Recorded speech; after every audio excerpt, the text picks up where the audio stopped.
Hello guys, welcome back to my channel.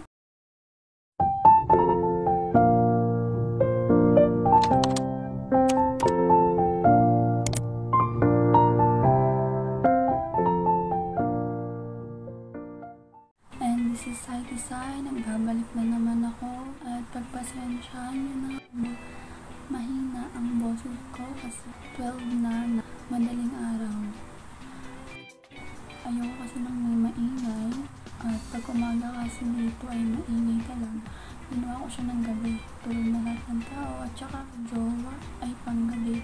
Nakasok pa yun bago umalis. Ang pasok niya sa trabaho is 12 AM to 9 AM.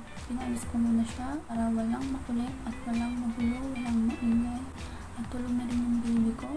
Makakagawa ko ng maayos na video ngayon. Gagawin natin ngayon ay DIY lifting. Paano nga ba natin gagawin yung DIY lifting? Ano nga ba yung mga ingredients nito? Safe ba to? Sasagutin ko yan mamaya. Bago tayo mag-start, mag-shoutout muna ako. I-shoutout ko lang yung mga sis ko dyan sa group namin. Meron kasi akong sinulihan na group sa Facebook guys na isa pang makeup and skincare routine ata yun. I-drop ko na lang sa description box yung pangalan ng group namin kung gusto mong sumali. Halimbawa, marami kang tanong pero wala kang kausap. Marami kang gustong itanong about skincare routine or beauty products, mga ganun. Pwede kang sumali doon kasi pag-post ka lang, magtatanong ka ng mga tanong mo at maraming sasagot doon. Pero, puro kami babae doon, walang lalaki. Madami kami member doon at puro babae. Thank you kay Miss Kate April. Shout out sa'yo, Miss Kate April, na lagi nag-a-approve ng post ko. Nag-a-approve din naman yung ibang admin pero hindi ko kasi natandaan yung mga pangalan nila. Si Miss Kate lang talaga yung natatandaan ko kasi siya talaga approve ng mga post ko. So, yun na, kung sasali ko sa group na yun, bawal ang inditera, bawal ang basher. Hindi ka pwede mambash dun kasi awayin ka ng lahat at kick out ka agad sa group na yun. Nakaka-enjoy doon, nakaka-inspire. Doon na ako nagsimulang ma-inspire gumawa ng mga video. Bago ako mag-start gumawa ng video, tinatanong ko sa kanila kung gusto ba nila yon. Tapos yun, magko-comment sila na, sige sis, antay namin yun. Kaya ito, pinost ko to, sabi ko gagawa ako ng DIY lifting. Sana support nyo ako, ganyan. Sobrang dami nag-aantay kaya minadali ko na to, hindi ko na to pinagpabukas kasi kanina lang ako nag-post. Bukas may upload na rin kaagad. Ayun na nga, kahapon kasi galing kami ng Save More, nag-grocery kami ni Jowa at kasama yung baby ko. At bumili na rin ako ng mga kakailanganin natin sa gagawin ng araw and kung ano yung tuturo ko sa inyo. Iulitin ko, gagawa po tayo ng DIY lifting. Mabibili mo yung mga ingredients na at sa tabi-tabi lang, ganun. Meron tayo dito, yung binili ko sa Save More. Food color. Ito. Kulay violet at kulay red yung binili ko, dalawa. Etong kulay red, mas mura siya kasi sa violet. Yung kulay red, 29.50 ata siya. Tapos itong violet ay 39.50. First time ko itong gagawin guys. So kung may mali akong sorry. Basta ituturo ko lang sa inyo kung anong gusto kong gawin. Kung ano yung alam kong ganun dapat. At dapat guys, meron dapat kayong aloe vera gel, aloe vera soothing gel. Pero okay na rin naman siguro kahit wala. At dahil wala akong aloe vera soothing gel, meron ako ditong aloe vera lipstick. Soothing gel din siya pero para siyang lip balm. Ito siya guys, nagamit ko na to. Buy one take one to sa Lazada nung binili ko. Parang 25 pesos ata isa. Ewan ko kung legit to pero feeling ko naman kasi maganda siya. Tapos mga empty bottle na pagtitimplahan ng lifting natin. Guys, ito meron na rin akong extra. Mali mo meron tayong kabalbalan dito gawin. Ayan, candy. Mamaya nyo malalaman kung bakit mayroong candy. Cotton buds. And of course, kailangan natin ng hot water. Nag-init na ako kanina. So, i-ready ko lang siya. At kumuha na ako ng hot water guys. Ito na, meron akong hot water dito. Kaya, mag-start na tayo. Kung ano unang gagawin. Una natin gagawin. Ito yung una kong gagawin. So, nilagay ko na nga dito sa bottle. Lalagyan ko siya ng 1 tablespoon na hot water. Feeling ko naman matutunaw siya, sana nga.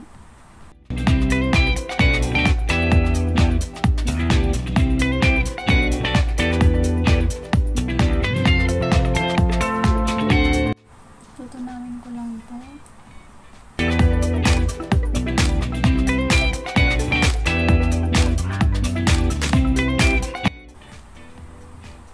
Dinurog ko na siya pero hindi lahat natunaw. Kasi hindi na siguro sobrang init ng water na kinuha ko. Kasi kanina ko pa yung iniinit. Ito naman tayo sa kabila.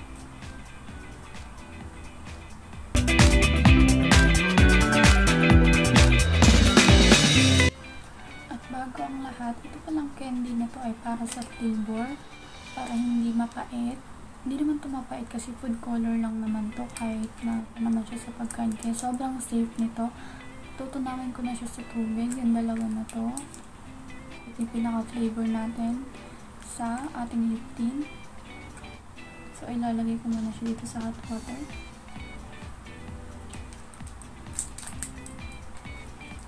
Ano pala itong kanina to, fresh, kasi feeling ko ano siya, mabango, tsaka masarap.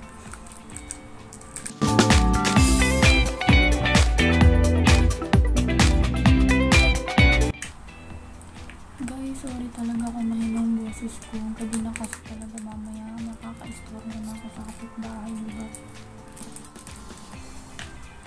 So, maglagay ka ng candy sa tubig. Kahit anong candy gusto mo. Favorite mong candy, diba? Para may lasa siya. Para to sa flavor ng ating lip tint. Nawin ko lang siya yan. Lagay ko lang dito sa gilid. At dito tayo mag-focus. Ginawa ko na yung mga hindi natunaw. Para hindi na tayo magtunaw ng magtunaw. At least meron na siyang aloe vera soothing gel dyan. Dyan. Okay na siya.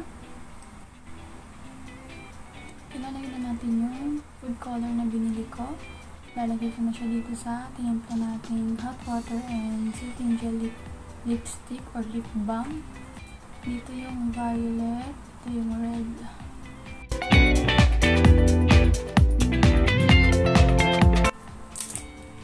Ang hindi ko lang mapapromise guys kung ang lasting ba to kasi mga lip tint na nabibili sa labas. Sa totoo lang guys, sobrang sensitive ng lips ko kahit original lipstick. Nagtabala talaga yung labi ko. Lumalating sa point na dumudugo. Kaya ayokong gumamit ng mga kung ano-anong lip product. Kaya itatry ko to. Malay nyo diba? Lalagay ko na itong kulay red. Kayo na lang magtansya guys, kung gagawa kayo nito, tansya nyo na lang gusto ng light or sobrang dark, nasa sa inyo yan. Lalagyan ko na ng red. Oops! Okay? Okay na yan. So, madami, kaya ginamihan ko siya. And, mamaya isa-swatch ko naman to para makita natin yung itsura niya, kulay niya. At sa kabila naman yung kulay violet.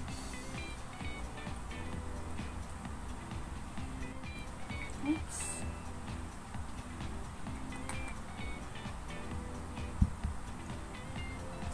Oh my god, natapon.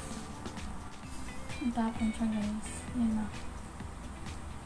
Alam pa natin.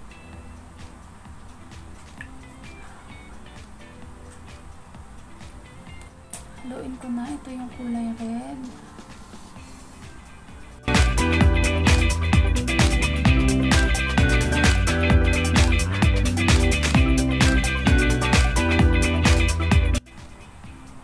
Violet naman.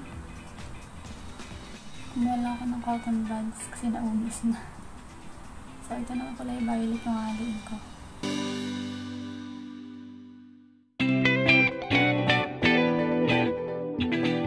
After mo ilagay yung hot water, yung soothing gel.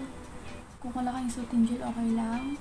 Dapat nga may vanilla to. Wala akong nakitang vanilla. Kung gusto nyo, lagyan nyo na lang. Kung wala kayong soothing gel, pwedeng ipalit yung vanilla and candy. At yung candy natin guys, hindi pa siya gaano tunaw. Lalagyan ko lang siya ng konti. Kasi lalagyan ko na lang siguro yung candy para lasang-lasa siya. Konti. konti. Kunin ko na lang yung candy. Parang mas okay yun. Guys. Nalagay ko na siya dito. Tag-isa. Ayan. Ito sa kulay red. Mukhang madumi lang yung nilagyan kasi dahil ngayon sa parang lip balm na nilagay ko. Hindi siya natunaw lahat. So, okay lang yun. Mamaya ang gagawin ko, paghahaluin ko yung kulay red at violet pagkatapos na to. Hindi pa ako sure guys kung tunaw na yung candy, pero excited na akong iswatch. Isaswatch na natin to. Tumal tayo sa kulay red. Try muna natin siya dito.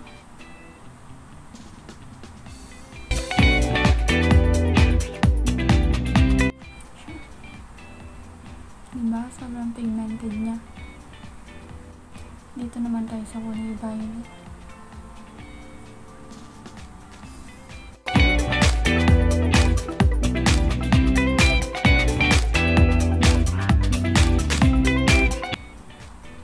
Diba? Ang ganda. Ang ganda rin ng kamay ko. So, ito siya. Ngayon, itatry ko naman siya sa lips. Wala akong kahit anong lipstick ngayon. Ito, kulay red.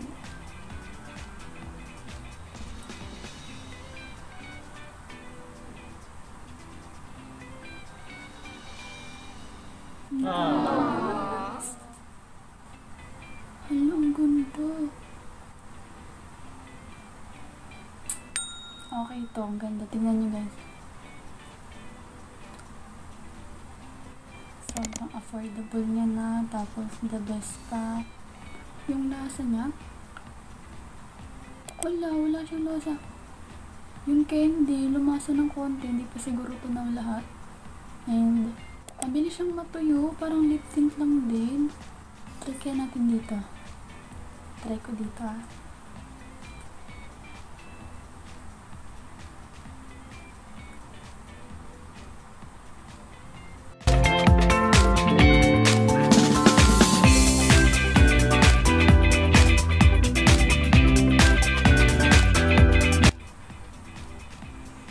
Guys, ang ganda oh. Blendable siya sa pisngi.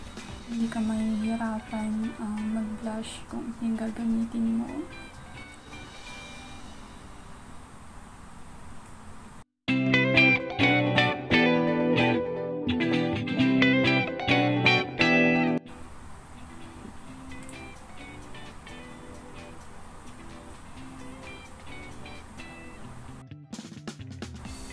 Sa tingin nyo, try natin yung violet ipatong sa lips.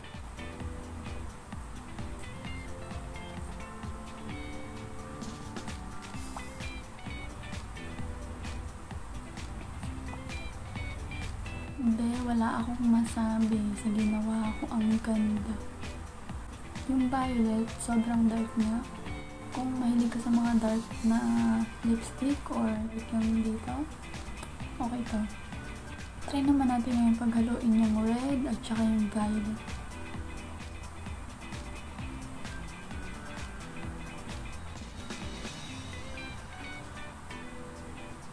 At hindi na ako maglalagay sa mukha. Isiswatch ko na lang siya sa braso ko.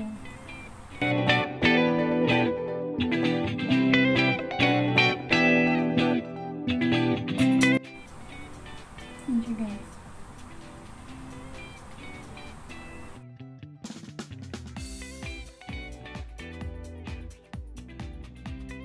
Diba ang ganda? Pasensya na kung hindi ko na i-demo sa inyo ng maayos dahil hindi naman ako magaling mag-gagaganto. Pero yung una, diba nilagay ko yung hot water, aloe vera soothing gel na lip balm or lipstick. Nagtunaw ako ng candy para sa flavor. Kahit anong candy pwede. Kung wala kayong ganito, kung wala kayong soothing gel na kahit anong aloe vera, naglagay kayo ng vanilla. Tubig, 1 tablespoon lang. Pang tunaw lang ng soothing gel, vanilla, tansyahin nyo na lang tong food color na ilalagay ninyo. Ulitin ko, nabili ko to sa Save More. Kung pupunta kayo ng mga mall, may mga bibiliin kayo, isabay nyo na lang. Tapos, nakagawa ako ng dalawang kulay. Ilalagay ko to sa empty bottle na lip tint. At guys, meron kasi ako ditong empty bottle ng lip tint. So, isa lang siya. Isang color lang yung mailalagay ko. Feeling ko ilalagay ko dito yung kulay red kasi mas kapaki-pakinabang siya. Yung violet medyo hindi ko gusto kasi sobrang dark pero okay na rin. Ilalagay ko na to dito.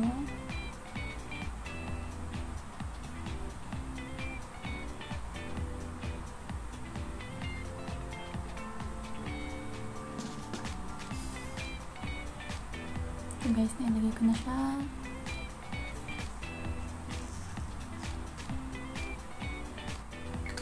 Alam niyo, maganda sa DIY lip tint. Pag dry lips ka, kasi yung lip tint na nabibili mo sa labas, mapait, hassle siyang gamitin, hindi ka makaganyan, no? Hindi mo siya maganyan. Tapos hindi rin naman long lasting. At hindi ko rin naman alam kung long lasting to. Ang magpapangako ko lang sa inyo, pigmented siya. 101% safe. Kahit laklakin mo pa to, inumin mo pa to, kainin mo pa. Gawa siya sa food color and candy. Kahit bata pwedeng gamitin. Hindi naman to nakakasama. Kahit inumin mo pa, okay lang. Kaya, magliligpit muna ako. Bago tapusin yung video na to, magliligpit muna ako.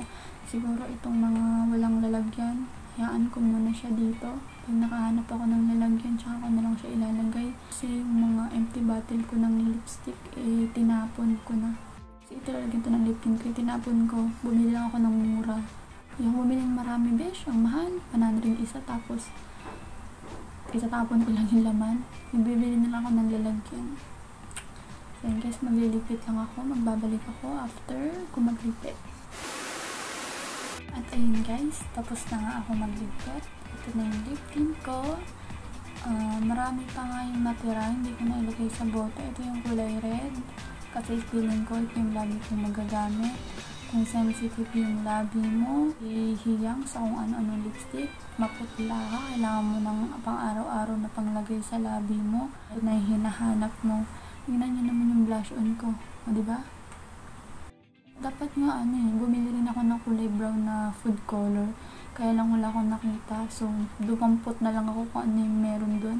Kasi gusto ko rin siyang itry sa eyeshadow kung pwede rin ba siya. Kasi feeling ko pwede naman.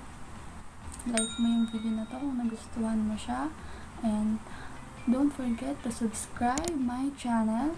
Kung meron kang mga katanungan or gusto mong magpa-shoutout, mag-comment ka lang sa comment section dyan sa baba.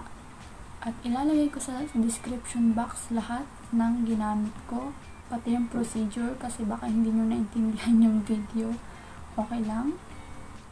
Kita-kita tayo sa next video ko, mga momshies, dyan sa group natin. Huwag nyo kalimutan i-subscribe yung channel ko. At gagawa pa ako ng maraming video para sa inyo. Lahat ng alam ko, isi-share ko. Bye-bye!